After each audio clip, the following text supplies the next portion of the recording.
Bu, kita siapkan hati, kita mau masuk dalam kebenaran firman Tuhan. Dan malam hari ini saya siapkan satu renungan untuk kita renungkan bersama. Saya beri tema atau beri judul renungan malam hari ini, menjadi kekasih Tuhan. Sebab Tuhan sudah lebih dulu mengasihi kita. Sebelum kita mengasihi Tuhan, Tuhan sudah lebih dulu mengasihi kita. Itu sebabnya jika Tuhan sudah mengasihi kita, maka sepantasnya lah kita harus mengasihi Tuhan. Tidak ada tawar-tawar. Tidak ada tawar-tawar untuk kita mau mengasihi Tuhan. Karena Tuhan sudah lebih dulu mengasihi kita. Bahkan sebelum kita ada di muka bumi ini pun, sebelum kita dilahirkan atas dunia ini, Tuhan sudah menyatakan kasih-Nya bagi seluruh umat manusia. Oleh sebab itu, mari kita harus juga meresponi karya Tuhan ini. Kita harus meresponi karya Tuhan. Kalau Tuhan sudah mengasihi kita, maka kita juga harus menjadi kekasihnya Tuhan. Amin. Ya, menjadi kekasih Tuhan. Nah, indah sekali Bapak Ibu, menjadi kekasih Tuhan. Coba Bapak Ibu Saudara renungkan. Bagaimana jika saudara menjadi kekasih Tuhan? Wah, luar biasa. Kita dikasihi oleh oleh sesama manusia saja kita sudah berbunga-bunga hati ini, apalagi Tuhan yang mengasihi kita. Amin.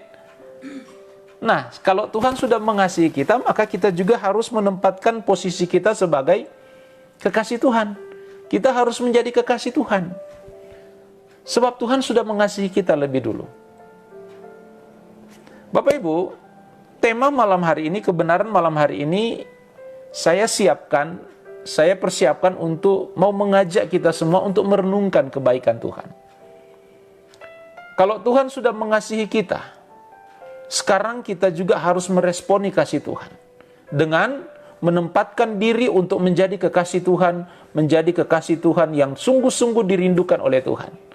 Menjadi kekasih Tuhan yang sungguh-sungguh layak dan berkenan, menjadi seorang kekasih yang diinginkan atau dirindukan oleh Tuhan. Nah, banyak orang Kristen mengaku bahwa Tuhan adalah segalanya dalam hidupnya. Oh, banyak. Kita seringkali mendengar pernyataan ini bahwa kita menjadikan Tuhan segalanya dalam hidup kita. Mungkin juga pernyataan ini pernah kita lontarkan dalam hidup kita, dalam hati kita.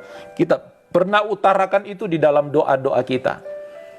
Dan saya percaya bahwa kita memang adalah benar kekasih Tuhan. Tetapi yang menjadi pertanyaannya adalah, apakah benar-benar kita sudah menjadi kekasih Tuhan? Atau apakah benar kita sudah menjadikan Tuhan segala-galanya dalam kehidupan kita?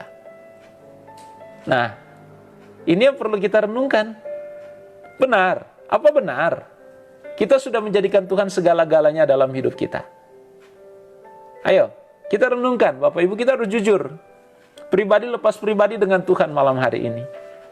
Apakah benar kita sudah jadikan Tuhan segala-galanya dalam kehidupan kita? Sebab, jika kita berkata bahwa kita jadikan Tuhan segala-galanya dalam hidup kita, artinya bahwa tidak ada hal lain selain Tuhan dalam hidup kita.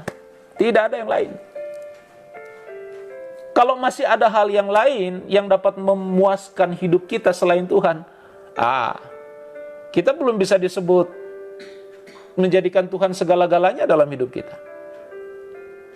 Artinya sebagai kekasih Tuhan, kita sedang mendukakan hati Tuhan. Kita sedang menyakiti hati Tuhan. Nah, coba kalau seorang suami selingkuh dengan orang lain, apa enggak kecewa itu istri? Apa enggak sakit hati itu istri? Atau sebaliknya, istri selingkuh dengan orang lain, apa enggak kecewa, enggak sakit hati itu suami? Demikian kita dengan Tuhan. Kalau kita mau menjadi kekasih Tuhan, kita katakan Tuhan adalah segala-galanya dalam hidupku. Artinya bahwa tidak ada hal yang lain yang dapat memuaskan hidup kita selain Tuhan. Tidak ada. Menjadikan Tuhan segala-galanya berarti dalam hidup ini yang dapat membuat kita ini merasa bahagia, yang dapat membuat hidup kita ini rasa puas, hanya Tuhan, nggak ada yang lain. Nah, sekarang coba kita perkarakan lagi pernyataan-pernyataan kita mungkin sebelum-sebelum ini. Kita berkata bahwa kita mengaku bahwa Tuhan adalah segalanya dalam hidup kita. Benar. Padahal kalau mau jujur, sebenarnya dalam hidup kita ini kita masih mencintai dunia. Kita masih mencintai dunia. Kita belum all out, kita belum segala-galanya Tuhan dalam hidup kita. Artinya apa Bapak Ibu? Artinya berarti selama ini kita sedang mengecewakan Tuhan. Iya apa iya? Iya kan? Nah, berarti kita sedang mengecewakan Tuhan. Sebab kita sedang selingkuh dengan dunia ini. Kita berbohong di hadapan Tuhan. Dan apakah Tuhan tidak tahu kita lagi bohong? Oh tahu. Tahu Bapak Ibu, tahu. Tuhan tahu sekali. Maka dari itu janganlah kita main-main jadi anak Tuhan. Itu harus jadi anak Tuhan yang sungguh-sungguh. Bagaimana mungkin kita bisa menjadikan diri kita kekasih Tuhan kalau kita masih belum 100% untuk Tuhan? Coba kita renungkan malam ini. Saya diberkati dengan apa yang materi yang saya siapkan malam hari ini. Menemplak kita semua. Seakan-akan materi ini, firman Tuhan ini, ya memang firman Tuhan tidak pernah salah. Ibarat pedang yang bermata dua, ya kena kita semua. Oke? Tapi nggak ada hal, tidak ada waktu, tidak ada kata terlambat buat kita untuk kita mau menempatkan diri menjadi kekasih Tuhan yang benar-benar menjadi kekasih Tuhan. Marilah Bapak Ibu, saya mengajak kita di hari-hari terakhir ini, kita sungguh-sungguh dalam Tuhan lah. Kita sungguh-sungguh dalam Tuhan. Sebab kalau kita belajar firman Tuhan, standar menjadi kekasih Tuhan itu satu, keintiman. Standar menjadi kekasih Tuhan itu keintiman. Sebab tidak mungkin kita tidak mungkin menjadi kekasih yang baik, kekasih hati yang baik, kekasih hati yang setia kalau kita nggak intim dengan pasangan kita. Nggak mungkin. Intim dalam hal ini bukan sekedar kedekatan, tetapi bagaimana totalitas kita mau belajar satu dengan yang lain, mengerti, memahami pribadi lepas pribadi, karakter, baik buruknya kita harus bisa mengetahui satu dengan yang lain. Harus. Jadi standar atau ukuran standar kekasih Tuhan, kita menjadi kekasih Tuhan adalah keintiman, dan itu harus dimiliki oleh setiap kita. Apalagi kita sebagai umat-umat ketebusan Tuhan, umat-umat perjanjian baru. Standar ini nggak bisa dikurangi Bapak Ibu. Standar ini nggak bisa dikurangi sedikit pun. Nggak bisa dikurangi. Kalau saudara dan saya mau mengurangi standar ini, ya artinya kita belum sungguh-sungguh jadi kekasih Tuhan. Tuhan katakan, aku mengasihimu. Jadi Tuhan mengasihi kita, ya jangan ragukan soal kasih Tuhan. Tuhan pasti mengasihi kita. Tapi yang menjadi pertanyaan, kita sudah nggak kita jadi kekasih Tuhan yang sungguh-sungguh diinginkan Tuhan hari-hari ini? Nah inilah kekristenan. Kekristenannya itu seperti ini. Kekristenan itu seperti ini. Hidup menjadi kekasih Tuhan itu yang seperti ini. Standarnya nggak muluk-muluk sih, tetapi luar biasa. Keintiman. Jadi kalau seseorang sudah merasa menjadikan Tuhan segalanya dalam hidupnya, padahal dia belum bisa meninggalkan dunia dengan segala keindahan, dengan segala kenyamanan mungkin yang didapat atas dunia ini, padahal itu semua semu. Jadi kita sedang membahayakan diri kita sebenarnya kalau kita tidak sungguh-sungguh menjadi kekasih Tuhan. Sedang membahayakan diri kita. Sekali lagi saya katakan, jika kita tidak sungguh-sungguh menjadi kekasih Tuhan, kita masih main-main dengan Tuhan, kita sedang membahayakan diri kita. Ingat baik itu. Kita sedang membahayakan diri kita. Karena Tuhan nggak mau main-main. Tuhan rela mati, Tuhan mati di kayu salib, dia itu nggak sedang main-main juga Bapak Ibu. Yesus nggak sedang main-main. Allah mengutus putranya, Allah mengutus Yesus untuk mati di kayu salib itu nggak main-main. Dan Yesus pun nggak main-main. Yesus sedang bersandiwara. Yesus tidak sedang bersandiwara ketika dia sungguh-sungguh berdoa di Taman Getsemani dengan peluhnya menjadi darah. Yesus sungguh-sungguh minta kepada Bapa di sorga, ya Bapa kalau bisa, sekiranya kalau bisa cawan ini dilalukan. Kalau maunya Yesus secara manusia ya dilalukan, tetapi dia tunduk sebagai anak Allah, dia tunduk. Ini bukti keseriusan Yesus. Keseriusan Yesus untuk menanggung dosa kita. Keseriusan Yesus untuk membuktikan bahwa dia mengasihi kita. Nah sekarang, apa bukti kita mengasihi Tuhan? Ayo, coba kita renungkan malam hari ini. Apa bukti saudara dan saya mengasihi Tuhan? Udah masuk gereja Om? Belum, itu bukan standar. Saya sudah baca Alkitab Om, dari Kejadian sampai Wahyu, mungkin sudah 10 kali Om. Itu belum, saya katakan itu belum standar. Itu bukan standar kebenaran. Om, saya sudah jadi pelayan Om di gereja, main musik, singers, berkorban di tengah-tengah pelayan. Itu juga belum standar. Itu bukan standar yang diinginkan Tuhan. Itu bukan standar kebenaran. Standar kebenaran adalah keintiman. Nah, keintiman di sini butuh pengorbanan. Setidaknya kita butuh korban waktu, korban tenaga, korban hidup kita, hati kita.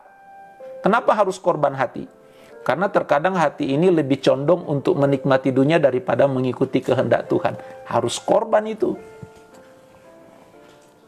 Jadi Bapak Ibu jemaat yang diberkati Tuhan, sudah apa tidak hari ini kita menjadi kekasih Tuhan yang baik?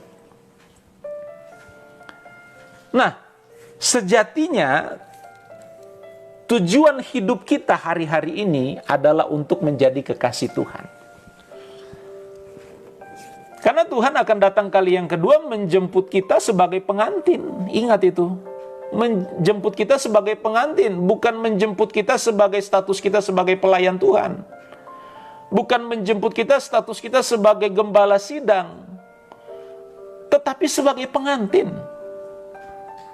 Nah, mana mungkin kita nggak mempersiapkan diri sebagai seorang pengantin yang sudah berdandan, sudah mempercantik diri atau jiwa rohani kita untuk mempersiapkan diri menyambut pengantin kita yang dari sorga.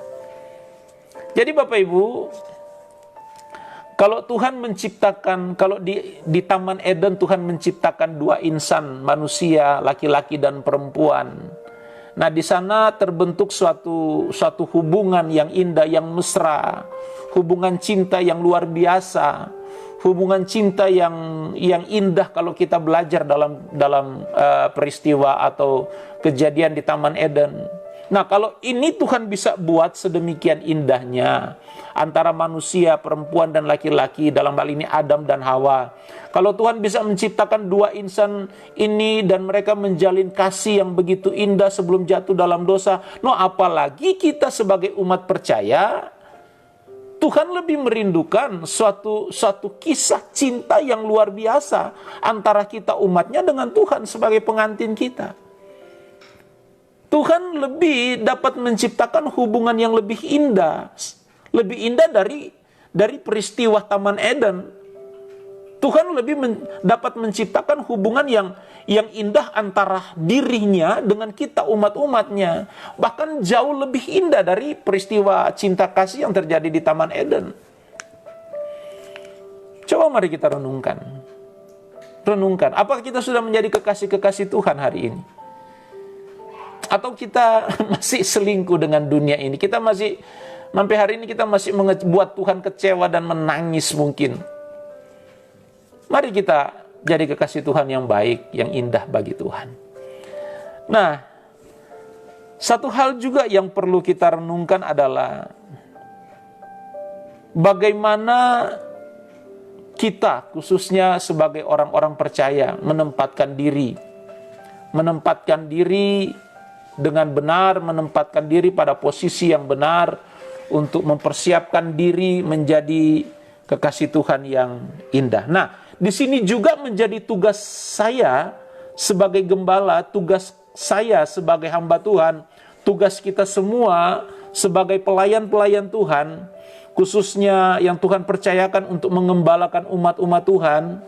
Di sini adalah tugas yang mulia dalam kehidupan kita pelayan-pelayan Tuhan, untuk membawa jemaat, mempersiapkan jemaat untuk menjadi pengantin Tuhan.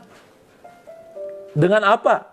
Dengan memperingatkan jemaat untuk setidaknya hari demi hari mempersiapkan diri menjadi pengantin Tuhan, menjadi kekasih-kekasihnya Tuhan.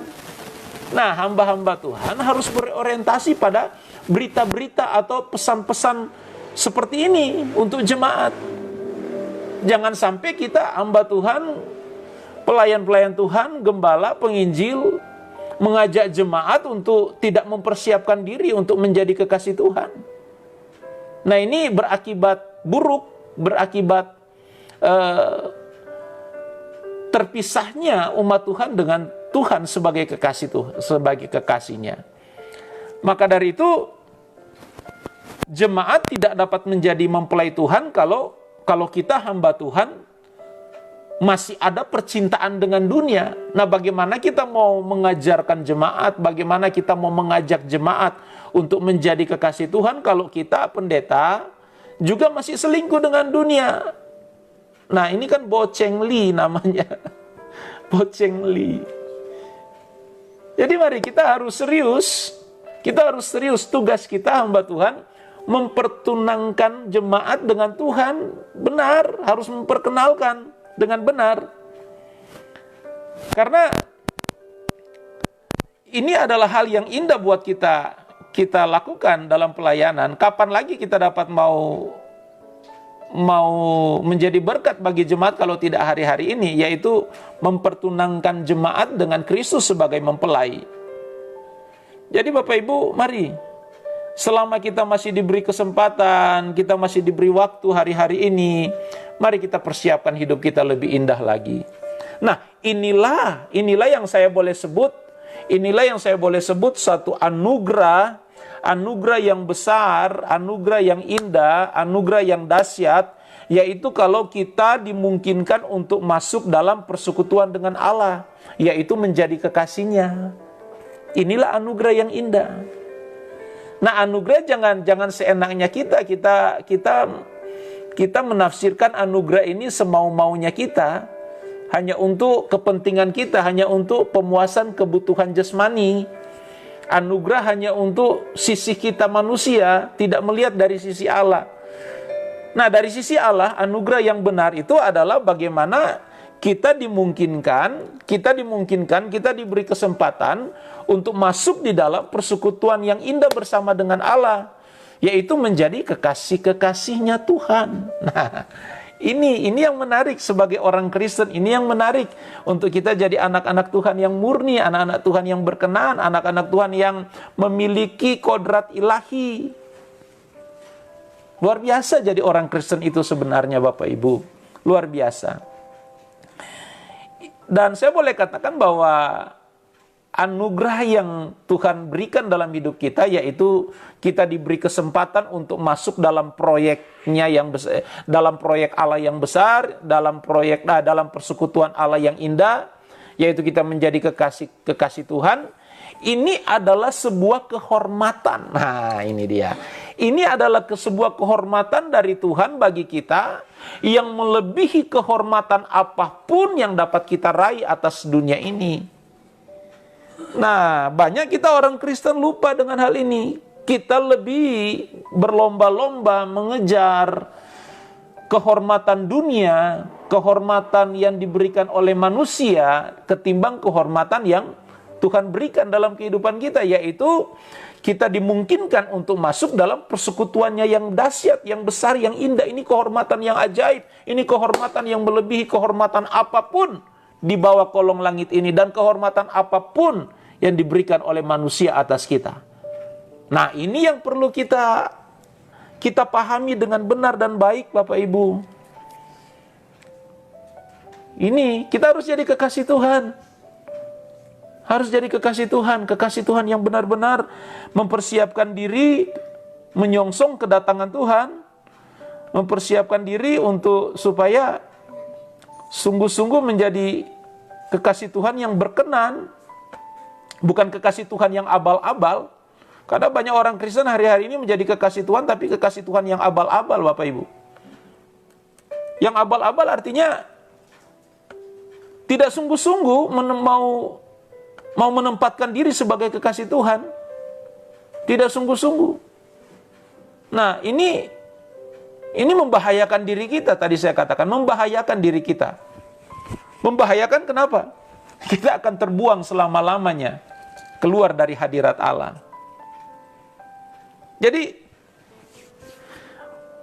Bapak Ibu, saya mau sampaikan juga bahwa seseorang yang mau menjadi kekasih Tuhan harus memiliki syarat. Nah, kalau kita nikah, kalau yang Bapak Ibu yang sudah menikah, yang sudah berumah tangga, tentu waktu meminang pasangan dulu kan ada syarat-syaratnya tuh. Ada syarat-syarat yang harus dipenuhi. Sama. Untuk menjadi kekasih Tuhan ada syarat, Bapak Ibu. Bukan hanya dengan mulut, oh aku mau menjadi kekasih Tuhan, Tuhan adalah segala-galanya dalam hidupku. Belum. Itu bukanlah syarat. Itu hanya pengakuan sepihak, dan pengakuan sepihak biasanya harus dibuktikan apakah benar atau tidak. Nah, syarat menjadi kekasih Tuhan di sini ada saya mencatat beberapa hal. Yang pertama, membersihkan diri dari dosa dan kenajisan. Waduh, ini dia. Ini menjadi kekasih Tuhan. Yang pertama syaratnya, seorang kekasih Tuhan syaratnya itu harus membersihkan diri dari dosa dan kenajisan. Ini pantas lah, ini layak, ini harus. Ya seperti kita dulu mau nikah, yang sudah berumah tangga, coba ingat dulu. Syaratnya apa? Macam-macam kan? Macam-macam, apalagi sudah menjelang hari H untuk proses pemberkatan. Ya harus bersih dong, harus wangi, harus cantik, harus ganteng. Iya kan? Sama. Untuk menjadi kekasih Tuhan, menjadi seorang yang mau menyambut kekasihnya, dalam hal ini kita, harus kita bersih dari dosa dan kenajisan. Saudara bisa baca dalam Yesaya pasal 59 ayat 1 sampai 3, 2 Korintus 6 ayat 16 sampai 18. Di sana digambarkan hal ini. Nah, mana mungkin kita mau menjadi kekasih Tuhan, di lain sisi hidup kita masih najis. Di lain sisi hidup kita masih bergelimpangan dosa. Di lain sisi hidup kita masih tidak mau untuk meninggalkan hal-hal yang tidak berkenan bagi Tuhan. Gak mungkin saudara bisa menjadi kekasih Tuhan. Gak mungkin. Ayolah, hari ini kita mau berbenah diri lah, mumpung masih diberi waktu dan kesempatan. Kita nggak tahu kan dunia ini berakhir. Atau kita nggak tahu kapan Tuhan Yesus datang panggil kita. Atau Tuhan Yesus datang sebagai Raja di atas segala Raja. Kita nggak tahu. Tapi dengan tanda-tanda zaman yang kita lihat hari ini, kita rasakan, kayaknya sudah nggak lama lagi. Nggak lama. Tidak lama, tapi saudara jangan tanya tanggal berapa, sebab saya nggak tahu. Cuma Tuhan, cuma Bapa di sorga yang tahu. Jangan aneh-aneh, ya. Jangan aneh-aneh. Jadi mari, kita bersihkan diri kita dari dosa dan kenajisan. Agar supaya kita sungguh-sungguh boleh layak menjadi kekasih Tuhan. Dan syarat ini harus dipenuhi, nggak mungkin nggak, harus dipenuhi. Nah, kekristenan tuh yang begini, kekristenan tuh yang seperti ini. Firman Tuhan yang harus diberitakan bagi umat Tuhan, jemaat Tuhan hari-hari ini yang seperti ini. Jadi saudara, khususnya jemaat GPD Hosana Ruteng, jangan tuntut saya untuk saya khotbah berkat-berkat, nggak ada lagi hari-hari ini. Berkat Tuhan yang tahu kok, Tuhan bisa atur buat kita. Asalkan kita jadi kekasih Tuhan yang baik. Benar enggak Bapak Ibu? Udahlah, kita nggak usah atur-atur berkat Tuhan. Tuhan yang lebih tahu porsinya Tuhan. Kita nggak usah minta-minta mujizat lah. Tuhan tahu kapan mujizat Tuhan itu dinyatakan bagi kita. Kalau kita sungguh-sungguh menjadi kekasih Tuhan di saat kita kepepet, di saat kita ke pojok, di saat kita kejepit. Disitulah Tuhan nyatakan mujizat. Karena mujizat Tuhan kan kita amin kan gak pernah berubah. Dulu, sekarang, selama-lamanya. Amin. Ya. Pertanyaannya, sudah nggak kita memenuhi syarat sebagai kekasih Tuhan? Nah, ini yang harus dipermasalahkan. Ini yang harus dipersoalkan dalam hidup kita. Yang berikut, syarat yang berikut untuk menjadi kekasih Tuhan. 2 syarat malam ini, saudara nanti bisa tambahkan syarat-syarat yang lain, atau ke depan saya juga sampaikan syarat-syarat lain.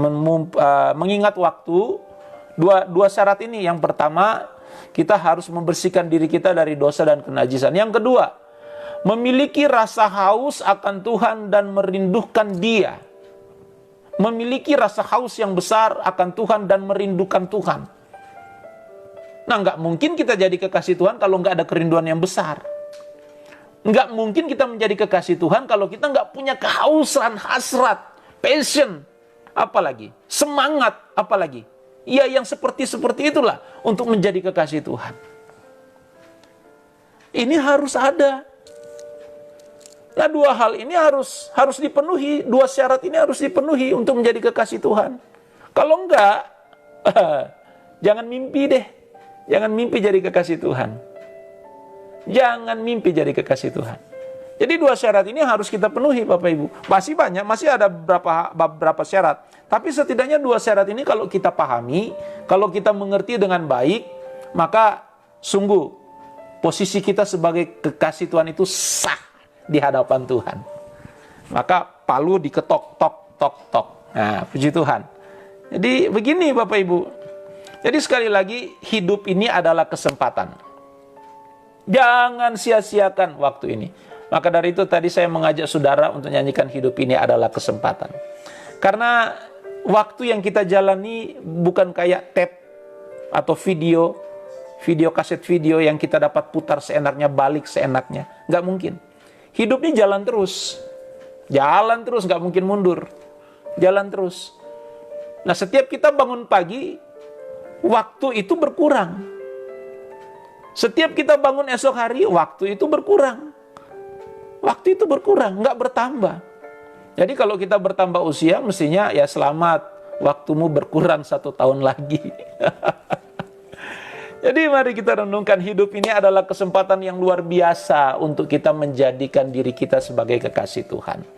Oleh sebab itu, dunia dengan segala keindahan, dunia dengan segala kebahagiaan, dunia dengan segala tawaran-tawarannya yang menggiurkan, tidak boleh menjadi tujuan utama. Tidak boleh menjadi tujuan utama. Sebab kalau ini yang saudara jadikan tujuan utama dalam hidupmu, tidak mungkin kita jadi kekasih Tuhan yang layak.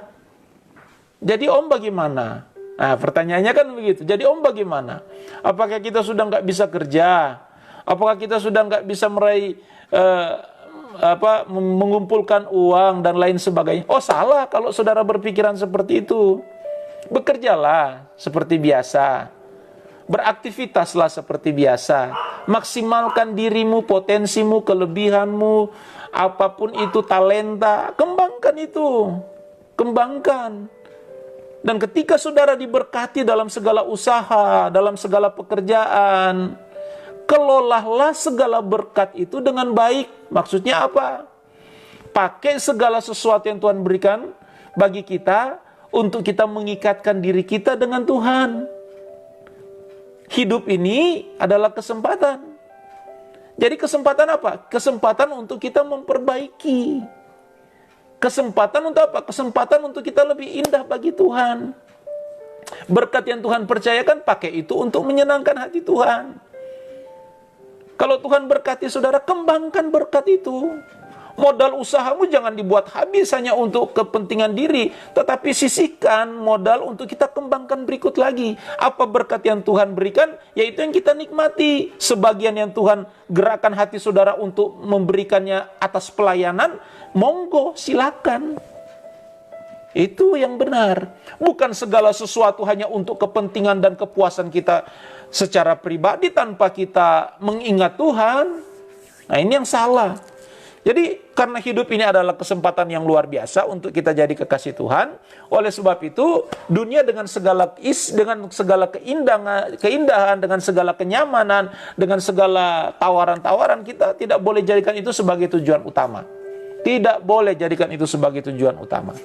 Jadi, Bapak Ibu, renungan malam hari ini saya mengajak kita untuk menjadi kekasih Tuhan yang baik, kekasih Tuhan yang indah, kekasih Tuhan yang luar biasa, yang sungguh-sungguh diinginkan oleh Tuhan. Nah, kalau Tuhan menjadi fokus dalam hidup kita, tentu dalam hal ini kita pasti menjadikan Tuhan sebagai objek pujian dan penyembahan, objek pujian, penyembahan dan ibadah kita. Udah pasti, itu udah pasti. Kalau Tuhan menjadi fokus dalam hidup kita. Nah, sebaliknya, kalau dunia menjadi fokus dalam hidupmu, ya otomatis saudara akan menyembah dunia. Kalau saudara menyembah dunia, itu artinya saudara sedang menyembah iblis. Karena iblis dicampakkan atas dunia ini dikuasai oleh si jahat, Alkitab katakan. Jadi di mana fokus saudara? Fokus kita harus fokus kepada Tuhan. Jadi kalau fokus kita kepada Tuhan, kita layak berkata, Tuhan Engkau besar, Tuhan Engkau ajaib, Tuhan Engkau mengasihi, Engkau maha dahsyat. Kita layak menaikkan pujian. Jadi kalau selama ini fokusmu bukan Tuhan, tapi engkau berkata Tuhan Engkau ajaib, ya kita sedang berdosa terhadap diri kita sendiri. Kita sedang berdosa terhadap diri kita sendiri. Jadi Bapak Ibu yang terakhir, ini udah berapa menit ini? Udah 30-40 menit. Tidak terasa 40 menit. Tapi tidak mengapalah, kita diberkati semua malam ini. Jadi orang yang menjadikan Tuhan segalanya dalam dirinya, barulah orang itu dapat memposisikan diri sebagai kekasih Tuhan. Haleluya. Nah ini yang indah bagi kita. Jadi sekali lagi, orang yang menjadikan Tuhan segalanya dalam hidupnya adalah orang yang dapat memposisikan diri menjadi kekasih Tuhan yang sesungguhnya di hadapan Tuhan. Mari kita renungkan kebenaran malam hari ini. Kita renungkan apakah kita sudah menjadi kekasih Tuhan yang layak atau belum.